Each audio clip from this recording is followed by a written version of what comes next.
Hello, hello! Tudo bem com você? Bem-vindo a mais uma aula do Inglês em Qualquer Lugar. Eu sou a Teacher Kat Luana e preparei uma super aula para você. Vamos lá? Vem comigo! Seguinte, vamos falar sobre presente perfeito. O terror de muita gente é esse tempo verbal presente perfeito. E eu te digo uma coisa, que você ainda não o compreende bem pelo simples fato de não saber quando você deve utilizá-lo, ok? Para a gente entender como a gente deve utilizar o presente perfeito, é super importante também que nós saibamos como os outros tempos verbais devem ser utilizados. Eu tô falando assim de uma forma que parece ser muito fácil, porque de fato é. Hoje nós não vamos focar então em todos os outros tempos verbais, mas eu quero falar um pouquinho com você sobre o presente perfeito. Lembrando que o presente perfeito ele é um conteúdo muito extenso, por isso eu vou aos poucos. Vou falar primeiro hoje para você sobre duas principais situações importantes nas quais nós utilizamos o presente perfeito. Antes de mais nada, eu quero falar com você sobre a estrutura do presente perfeito. Nas afirmativas, interrogativas e também negativas deste tempo verbal, nós contaremos com a participação do verbo auxiliar have. Porém, quando se trata de terceira pessoa, he, she, it, o que é o he? Pode ser Pedro, Antônio, Paulo, desde que você esteja falando de uma pessoa só. O que é o she? Ana, Carla, Patrícia, desde que você também esteja falando de uma pessoa só. E o it nós vamos usar para falar de situações, etc. Tem vídeo sobre it aqui no canal, você pode dar uma verificada. Nosso editor maravilhoso vai colocar aqui em algum lugar. Nós vamos ter o auxiliar have presente em todas as frases, afirmativas, negativas e interrogativas. Porém, quando se trata de he, she, it, a forma do have que nós utilizamos é has, ok? Então, a primeira coisa que a gente precisa entender sobre o presente perfeito é que em todas as frases o nosso auxiliar será o have ou has, caso a gente esteja falando sobre he, she ou it. Combinado? Perfeito! Segundo detalhe sobre o presente perfeito. O verbo, ele vem na estrutura, na forma que chama-se passado particípio. Quase que eu esqueci. Passado particípio é a forma em que estará o verbo na frase do presente perfeito. Anotou aí? Tá com a canetinha, tá com lápis, tá com papel na mão? Anota aí então. Primeira coisa, nós sempre teremos a presença do auxiliar have ou do auxiliar has nas frases do presente perfeito e o verbo estará na forma do particípio passado. O que é o particípio passado? O particípio passado é a segunda forma que nós temos no inglês de conjugar o verbo no passado. Simples assim. É isso mesmo. Nós só temos duas formas de conjugar o verbo no passado em inglês. A primeira é o passado simples e a segunda é o particípio passado. Beleza? Quarta questão. Nós temos, na verdade essa é mais uma curiosidade, né? Os verbos em inglês, eles são divididos entre verbos regulares e verbos irregulares. Os verbos regulares são aqueles que possuem várias formas diferentes no presente, diferente no passado simples e diferente também no particípio passado. Então, a dica que a teacher dá para você sobre o verbo no particípio passado é: comece a estudar os verbos irregulares no particípio passado comece a estudar cada um deles de 5 em 5 por dia. Coloca onde você consegue visualizar, perto do seu computador, no seu quadro de avisos, ou então você pode pegar um caderninho, tipo uma agendinha assim, você pode pegar, escrever, fazer um dicionário, colocar as listas, formar exemplos todos os dias é algo super importante para que você consiga ter um domínio maior dos verbos irregulares na forma do particípio passado. Ah, teacher, mas é muito chato, é muito difícil, por que é assim e tal, nananã. Se a gente ficasse, sempre reclamando, sempre achando um problema, cima, vai dificultar muito o nosso processo. Então, o que eu sempre digo para os meus alunos é, vamos aos poucos, 5 hoje, 5 amanhã, 5 depois. Em uma semana, a gente consegue estudar 35, 45 deles. Então, é uma coisa muito boa, é aos poucos, né? Realmente, se a gente pega para fazer muito de uma vez e fica naquela ânsia, aquela coisa toda, talvez fique um pouco chato, mas tem como a gente fazer ser divertido, tem como fazer ser divertido também. Teacher, e quanto aos regulares? Os regulares, para nossa alegria, eles vão ter a mesma forma no passado simples e no particípio passado, que basta que a gente coloque ED, combinado? Então tem o irregular que ele vai ter a forminha específica dele, como vai ser utilizado na frase do presente perfeito, e tem o regular que basta a gente colocar ED. Teacher, mas como é que eu vou saber qual que é regular e qual que é irregular? A gente precisa fazer o exercício de ter contato com essas palavras diariamente, constantemente, porque o aprendizado, ele é isso, ele é soma, ele é esforço, ele é contato, ele é insight. A gente precisa ter insight o tempo todo. Vou assistir vídeo da teacher, vou seguir a teacher no Instagram, @teacherpratulana, vou ver lá o canal do Telegram, vou ver o que ela faz, vou ver algum outro conteúdo disponível, vou estudar o material. A gente precisa ter constância para que a gente consiga absorver ainda mais coisas. Combinado? Então vamos lá. Nós sabemos que a gente vai ter os auxiliares sempre quais mesmo? Lembra aí pra mim? Have ou has. Perfeito.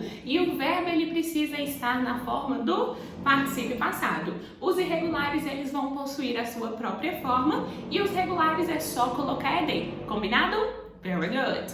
Vamos lá então falar sobre duas situações em que nós vamos utilizar o presente perfeito.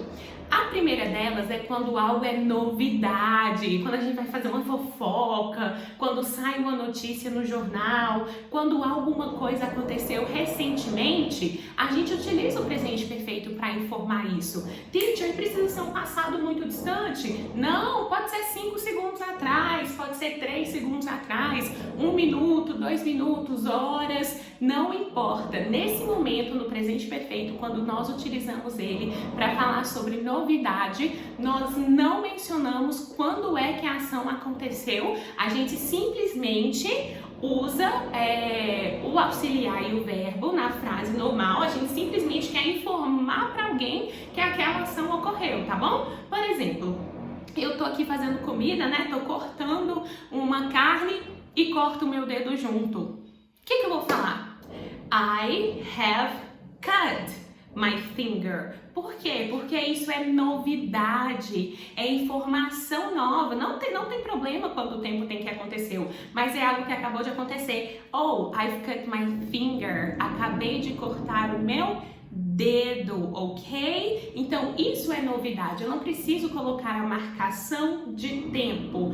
Teacher, por que eu não preciso colocar a marcação de tempo nesse caso, quando nós estamos falando de novidade no inglês? Porque a marcação de tempo, se eu quero mencionar quando é que uma ação aconteceu, desde que essa ação não tenha contato, reflexo nenhum no presente, nós vamos usar o passado simples, ok? A gente usa o passado simples e colocamos a marcação de tempo para informarmos quando é que alguma coisa aconteceu. Mas se eu quero apenas dizer que algo ocorreu, que é novidade, quero apenas informar algo novo, uso o presente perfeito normal, sem marcação de tempo e tá certo, tá sucesso. Terminou de assistir esse vídeo aqui, como é que você vai falar? Terminei de assistir o vídeo de Teacher Luana sobre presente perfeito? I, claro, né? Você, auxiliar para I have, muito bem. Como é que eu digo terminar em inglês? Finish. Finish é um verbo regular, então a gente precisa só colocar o ED. I have finished in my English class. Acabei de assistir a minha aula de inglês with Teacher Luana, que não é porque tá no YouTube não deixa de ser uma aula, não é? Não é porque tá aqui que o teacher não deixa de estar dando uma aula pra você de qualquer jeito. Então, I have finished my English class with Teacher Luana. Acabei a minha aula de inglês com Teacher Luana. É algo que acabou de acontecer, é novidade. Então, quando for assim, quando for algo novo, ou uma fofoquinha, alguma coisa assim, a gente pode usar o presente perfeito. Combinado? Segunda situação em que nós vamos utilizar o presente perfeito é quando a ação passada, foca aqui comigo que essa aqui é importante, segue, pega a visão. É uma informação passada que tem um reflexo no meu presente. Uma informação passada com reflexo no presente. Como assim, teacher? Perdi minha chave. Não sei quando, não sei como, eu sei que eu perdi minha chave. E qual que é o impacto? Qual que é o reflexo que essa ação passada, ela exerce no meu presente? Quando a gente perde a chave, a gente consegue entrar em casa? Não. A gente consegue abrir o carro, dirigir o carro? Também não. Então, como... E também é uma informação nova, né? Acabei de perceber que eu perdi as minhas chaves e tem um reflexo no presente, porque devido à perda da chave eu não consigo entrar dentro de casa. Então, I have lost. Muito bem, porque o verbo lose, perder, é irregular. E a forma dele no particípio passado é lost. I have lost my keys. Perdi as minhas chaves. E pra gente finalizar essa aula aqui rapidinho sobre as duas situações primeiras, iniciais, em que a gente vai usar o presente perfeito, eu quero dar um exemplo para você que vai diferenciar totalmente a sua dúvida que você tenha com relação ao presente perfeito e ao passado simples, porque eu sei que a gente segura esses dois tempos verbais aqui e não conseguimos de jeito nenhum ver uma diferença entre eles. Lembrando que eu falei mais cedo que o passado simples ele sempre vai contar com a marcação de tempo e a gente tem que olhar para o passado simples e pensar assim, é uma ação que aconteceu no passado, não tem reflexo no meu presente, então isso começou, ocorreu e finalizou lá no passado, é passado mesmo, acabou, ficou lá no passado. Enquanto que a gente olha para o presente perfeito e pensa assim, ou é uma novidade, ou é uma ação que aconteceu recente ou algum tempo atrás e que tem um reflexo direto no agora, no momento presente. Captou essa informação aí? Anotou isso aí? Beleza! Então vamos lá. Quando eu era criança, um exemplo, tá? Isso não aconteceu de fato, mas assim, né? Um exemplo que eu acho que consegue definir muito bem essa diferença dos dois. Quando eu era criança, uma criança muito serelepe, tava correndo, caí e quebrei o braço. Não sou mais criança hoje. Então o meu braço está quebrado ainda? Não, o meu braço não está mais quebrado. Então, para eu mencionar essa ação que aconteceu na minha vida, que não tem reflexo nenhum no presente, eu vou usar o passado simples. I broke, que é a forma do passado simples do verbo break, quebrar. I broke my arm when I was a child. Olha a marcação de tempo aí do passado simples, deixando claro que essa ação não tem nenhuma relação com o presente. I broke my arm when I was a child. Eu quebrei meu braço quando eu era criança. Agora, quebrei meu braço semana passada. Tem algum braço que nessa terra fica bom em uma semana? Não, ainda mais se quebrar. Então é uma ação passada que tem reflexo no meu presente. Como é que vai ficar essa frase? Presente perfeito. Break é um verbo irregular. Forma do passado simples broke, que já foi utilizada para mencionar sobre o que aconteceu quando eu era criança. E agora no particípio passado, para que vocês entendam que eu ainda estou com o braço quebrado, que eu ainda estou debilitada, a gente vai usar a forma do particípio passado do broke, que é broken, com o N no final. I have broken my arm. Então, quando eu digo I have broken my arm, você consegue me ver, você consegue me visualizar debilitada, com o braço quebrado. E entende que eu quebrei e o meu braço continua machucado. Combinado? Espero muito, muito, muito que você tenha gostado dessa aula. Curte, comenta, compartilha com seus amigos, com a família, com a avó, com o vô, com todo mundo que você sabe que quer aprender inglês. Me segue lá no Instagram, @teacherpraxluana. Vai ser um prazer ter você lá comigo também, ok? Beijo grande da Teacher e até a próxima aula. Bye!